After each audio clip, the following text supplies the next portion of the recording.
Assalamualaikum warahmatullahi wabarakatuh.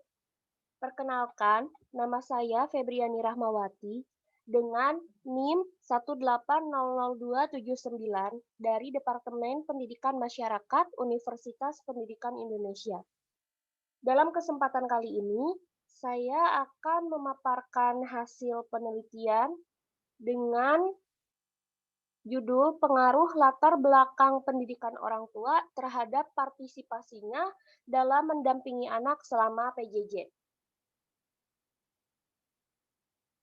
Masalah yang akan saya analisis yaitu suatu permasalahan yang muncul di masyarakat selama pandemi COVID-19, yakni mengenai kurangnya kesiapan orang tua dalam mendampingi anak belajar selama pembelajaran jarak jauh atau PJJ. Berikut merupakan gambaran aktivitas pembelajaran jarak jauh di mana anak didampingi oleh orang tuanya.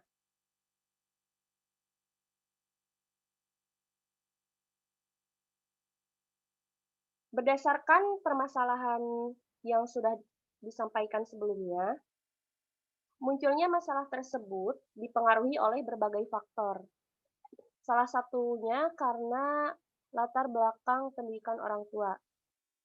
Oleh karena itu, hipotesis yang saya ajukan adalah orang tua dengan latar belakang pendidikan yang lebih rendah cenderung kurang siap dalam mendampingi anak selama pembelajaran jarak jauh.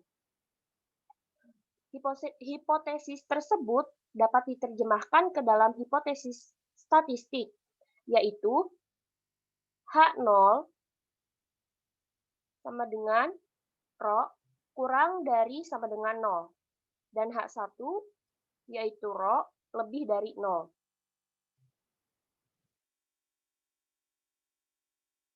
Saya melakukan penelitian dengan mengumpulkan data, yaitu sampel yang saya ambil sebanyak 30 responden dengan kriteria responden yaitu orang tua yang memiliki anak dengan rentang usia berada di pendidikan anak usia dini sampai pendidikan dasar. Pengumpulan datanya melalui Google Form yang saya sebarkan melalui aplikasi WhatsApp. Pengumpulan data ini bertujuan untuk mengetahui ada atau tidaknya hubungan yang signifikan antara latar belakang pendidikan orang tua dengan partisipasinya dalam mendampingi anak belajar selama pembelajaran jarak jauh. Kemudian, variabel yang dikaji dapat disimpulkan, yakni sebagai berikut. Variabel X atau independen, latar belakang pendidikan orang tua. Kemudian variabel Y atau dependen, partisipasi dalam mendampingi anak belajar selama pembelajaran jarak jauh.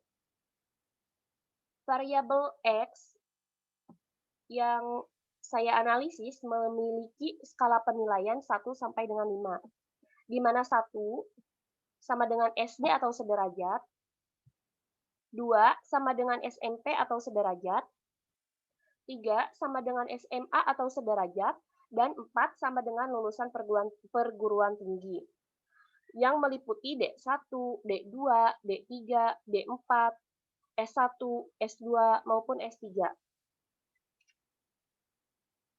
Selanjutnya, berikut adalah data yang telah saya kumpulkan.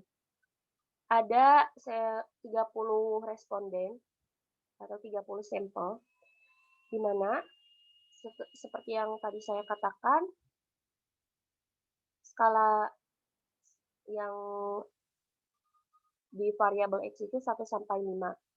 Kemudian ini adalah Y total atau jumlah dari Y1, Y2, Y3, Y4, dan Y5. Berdasarkan data tersebut, akan diketahui ada atau tidaknya keterkaitan ataupun hubungan antara latar belakang pendidikan orang tua dengan partisipasinya dalam mendampingi anak belajar selama PJJ dengan menggunakan taraf signifikansi 5%. Perlu digarisbawahi, dengan menggunakan taraf signifikansi 5%. Kemudian, kerangka teori yang relevan, terdapat beberapa kriteria signifikansi koefisiensi. Salah satunya yaitu menurut Ari Kunto pada tahun 2006, meliputi 0,00 sampai 0,20 validitas sangat rendah, 0,20 sampai 0,40 validitas rendah, 0,40 sampai 0,60 validitas cukup, 0,60 sampai 0,80 validitas tinggi, 0,80 sampai 1,00 validitas sangat tinggi. Variabel yang akan dikaji yaitu latar belakang pendidikan orang tua sebagai variabel X, menggunakan skala pengukuran ordinal, dan partisipasi dalam mendampingi anak belajar selama PJJ sebagai variabel Y, menggunakan skala pengukuran interval. Berdasarkan hal tersebut, maka analisis yang digunakan adalah Jaspen M-Test. Kemudian, berikut ini merupakan komponen-komponen data yang telah dikelompokkan. Ini SD skalanya 1, SMP 2, SMA 3, dan lulusan perguruan tinggi itu 4. Berdasarkan data yang tadi, berdasarkan data ini, diperoleh kelompok data sebagai berikut, di mana responden dengan lulusan SD berjumlah 2 orang, lulusan SMP berjumlah 5 orang, lulusan SMA berjumlah 13 orang, dan lulusan perguruan tinggi berjumlah 10 orang. Dari data ini diperoleh N1 sama dengan 32, N2 sama dengan 83, N3 sama dengan 246, N4 sama dengan 174, di mana N merupakan jumlah dari seluruh data yang ada di masing-masing skala atau kelompok. Kemudian, selanjutnya yaitu langkah pengerjaan. Yang pertama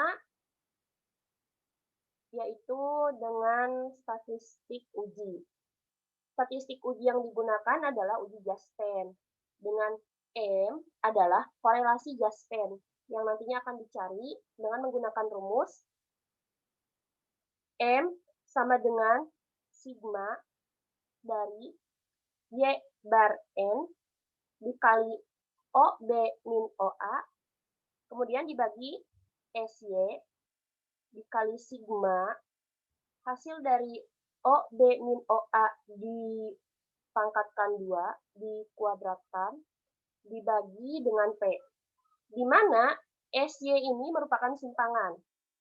Nah, rumus simpangan yaitu SY sama dengan akar kuadrat dari sigma Y kuadrat dikali dengan hasil dari sigma Y dikuadratkan dibagi dengan NT. Kemudian dibagi dengan NT, di mana NT ini merupakan banyaknya data. Berarti ada 30, NT-nya itu 30. Y bar N merupakan rata-rata dari kelompok N, SY simpangan, N T banyaknya data, M korelasi Jaspen M, OB nilai pada tabel deviat dan ordinat, OA nilai ordinat yang ada pada setiap nilai ordinat OB, P proporsi setiap sampel dengan keseluruhan sampel. Ini bisa dibaca ulang ya. Sebelum masuk ke rumus, maka kita hitung terlebih dahulu jumlah dari Y kuadrat atau sigma Y kuadrat. Caranya yaitu dengan mengkuadratkan terlebih dahulu dari setiap data yang ada di Y. Kemudian dijumlahkan. Jadi, data yang ada di sini masing-masing dikuadratkan. Berarti 17 dikuadratkan. Kemudian 16 dikuadratkan atau pangkat 2 sampai semuanya. Kemudian dijumlahkan. Hasilnya yaitu 9.819. Selain itu, pada proses penghitungannya kita dapat menggunakan tabel bantu. Di mana tabel bantu ini telah saya hitung sebelumnya menggunakan Microsoft Excel.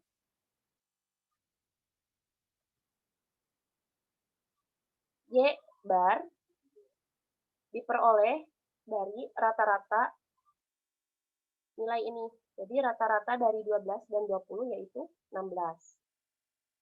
Begitupun dengan yang skala 2 tadi SMP, nilai rata-ratanya. Nah, selanjutnya itu proporsi setiap sampel dengan keseluruhan sampel. Jadi, nilai rata-rata ini dibagi dengan jumlah datanya. Berarti, nilai rata-rata dari ini, misalkan ya, hasilnya kan 16 rata-ratanya. Dibagi jumlah datanya, ini ada 2, berarti 16 dibagi 2. Begitupun dengan ini, nilai rata-rata dari ini, semuanya dibagi dengan jumlahnya itu ada 5. Ini juga sama, dan ini juga sama. Nah, hasilnya ini. Kemudian, ini merupakan kumulatif dari nilai kumulatif dari ini. Jadi, ini yang pertama itu sama jumlahnya. Yang kedua, ini diperoleh dari nilai CP yang pertama ditambah dengan nilai P yang kedua. Berarti kalau yang ketiga itu nilai CP kedua ditambah dengan nilai P yang ketiga. Jadi yang ini juga sama, berarti diperoleh dari nilai CP ketiga ditambah dengan nilai P yang keempat, hasilnya 1. Nah, untuk OB, ini diperoleh dengan menggunakan bantuan dari tabel A15 pada buku champion. Nilai ordinat dari masing-masing ini hasilnya. Kemudian OA, jadi OA itu nilai dari skala terakhir OB itu 0, maka kalau di OA itu yang pertama nilainya 0. Kemudian yang OA kedua itu sama dengan OB pertama. Begitupun selanjutnya, seterusnya. Selanjutnya nilai OB dikurangi nilai OA, berarti OB dikurangi OA, ini hasilnya. Ini dikurangi ini hasilnya, begitupun seterusnya. Kemudian OB min OA dikuadratkan, atau pangkat 2, kemudian dibagi dengan T. Berarti nilai ini dikuadratkan terlebih dahulu, kemudian dibagi dengan ini. Ini dikuadratkan terlebih dahulu, pangkat 2 dari ini, hasilnya dibagi dengan ini. Begitupun seterusnya. Kemudian yang terakhir ada Y bar dikali dengan OB min OA. Y barnya ini tidak ada, kemudian dikali dengan OB min OA berarti yang ini. 16 dikali 0,1268. Hasilnya ini juga sama seperti itu. Kemudian nilai Y bar ini kita jumlahkan. Berarti sigma dari Y bar ini hasilnya. Sigma dari ini hasilnya. Dan sigma dari ini hasilnya. Semoga dapat dipahami ya. Kemudian kita akan menghitung simpangan. Tadi rumusnya SY sama dengan akar kuadrat dari sigma Y kuadrat dikurangi sigma Y dikuadratkan. Kemudian dibagi NT atau jumlah data, kemudian dibagi lagi dengan jumlah data. Tadi hasil dari sigma Y kuadrat itu 9.819. Nah, apa bedanya sigma Y kuadrat dengan sigma Y dikuadratkan? Apabila sigma Y kuadrat itu cara menghitungnya, jadi setiap data ini dikuadratkan terlebih dahulu satu-satu, kemudian dijumlahkan. Nah, itu hasil dari sigma Y kuadrat. Kemudian sigma Y dikuadratkan atau sigma Y dipangkatkan 2 itu ini dijumlahkan terlebih dahulu. Kemudian baru dipangkatkan 2. Nah, jumlah dari keseluruhan ini, data yang ada, yaitu 535. Kemudian 535 ini dipangkatkan 2 atau dikuadratkan. Hasilnya 286.225. Kemudian dibagi 30, nanti dibagi lagi 30. Maka SY sama dengan akar kuadrat dari 9.819 dikurangi 9.540,8. Ini ini dulu yang dikerjakan, nah ini hasilnya. Ini kemudian dikurangi ini, hasilnya 278,2 dibagi dengan jumlah data, yaitu 30. Hasilnya akar kuadrat dari 9,27, yaitu 3,0446674. Selanjutnya kita akan menghitung korelasi. Nah, agar proses pengerjaannya lebih mudah, maka dalam penghitungan ini kita tinggal memasukkan nilai-nilai yang terdapat pada komponen data dalam tabel bantu yang sebelumnya. Nah, tadi rumus korelasi atau just nya itu M sama dengan sigma Y bar N dikali dengan OB min OA dibagi dengan simpangan atau SY dikali sigma hasil dari OB min OA dikuadratkan dibagi dengan P. Ini tadi sudah ya hasilnya. Min 0,23190615.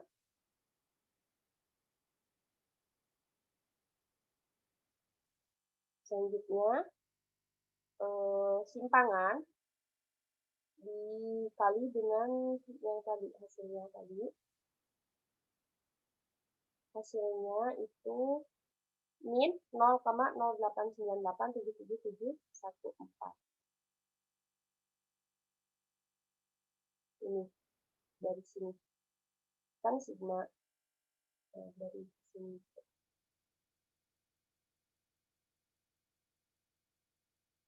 Kemudian berdasarkan kriteria signifikansi koefisien menurut Ankunto tahun 2006 yang tadi di awal dijelaskan, nilai min 0,089877714 menunjukkan validitas yang sangat rendah. Nilai koefisien korelasi antara latar belakang pendidikan orang tua dengan partisipasinya dalam mendampingi anak belajar selama PJJ juga bernilai negatif. Nah, nilai yang ini tuh nilainya negatif.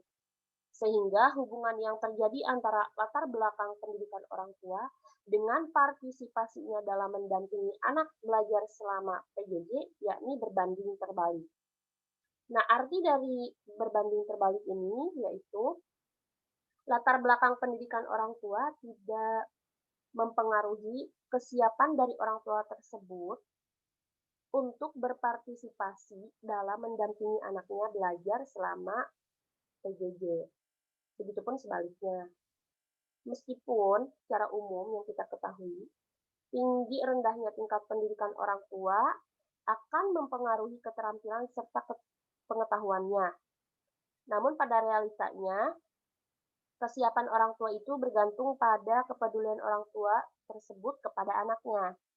Ketika orang tua tidak dapat memahami kegiatan belajar anak, ia akan berusaha mempelajari bersama sebagai bentuk kewajiban untuk memenuhi hak-hak anaknya. Nah, selanjutnya kita akan melakukan proses penghitungan untuk menguji signifikansi data. Rumusnya yaitu R sama dengan M akar kuadrat dari sigma OA min OB dikuadratkan dibagi dengan P. Ini tadi M-nya sudah diketahui hasilnya kan ya. Ini juga sudah diketahui hasilnya, tinggal dikalikan. Hasilnya yaitu min 0,082739365. Kemudian kriteria ujinya. Ya. kriteria uji ini akan kita tentukan dengan patokan sebagai berikut. H0 ditolak jika R hitung lebih besar dari R tabel. H0 ditolak jika R hitung lebih besar dari R tabel. Kemudian kita akan tentukan terlebih dahulu nilai alfa yang akan digunakan beserta dengan degrees of freedom-nya. Nah, hal tersebut dilakukan untuk mempermudah kita dalam mencari R tabel. Nilai R tabel ini. Yang pertama, kita akan menentukan dulu besar taraf nyata tadi di awal. Nilai signifikansinya yaitu 5%. 5% sama dengan 0,05. Kemudian yang kedua, kita akan menghitung degrees of freedom atau DF. DF ini dapat diperoleh dengan N dikurangi dengan 2. N ini jumlah data, jumlah responden atau jumlah sampelnya. Itu 30 dikurangi 2, hasilnya 28. Kemudian kita cari R tabelnya dengan alfanya itu 0,05 dan DF-nya 28. Sehingga diperoleh R tabelnya yaitu 0,3809. Nah, kesimpulannya,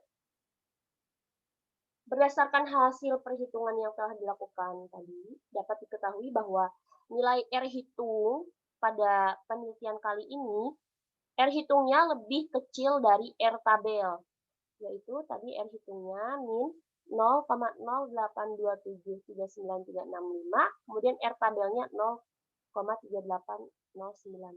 Jadi R hitung lebih kecil dari R tabel. Sehingga apa? Sehingga dapat kita simpulkan bahwa H0-nya diterima. Karena tadi patokannya itu H0 ditolak apabila R hitung lebih besar dengan nilai R tabel. Sedangkan ini nilai R hitungnya lebih kecil dari nilai R tabel. Jadi H0-nya diterima. Artinya, tidak terdapat hubungan yang signifikan. Jadi tidak ada pengaruh yang signifikan antara latar belakang pendidikan orang tua dengan partisipasinya dalam mendampingi anak belajar selama PJJ. Gitu. Demikian pembahasan terkait uji korelasi Gasten M-Test yang saya lakukan dengan penghitungan secara manual yang sebelumnya sudah saya lakukan menggunakan Microsoft Excel. Semoga penjelasan yang saya sampaikan pada video ini dapat dipahami dan bermanfaat. Untuk kurang dan lebihnya saya mohon maaf. Terima kasih atas perhatiannya. Wassalamualaikum warahmatullahi wabarakatuh.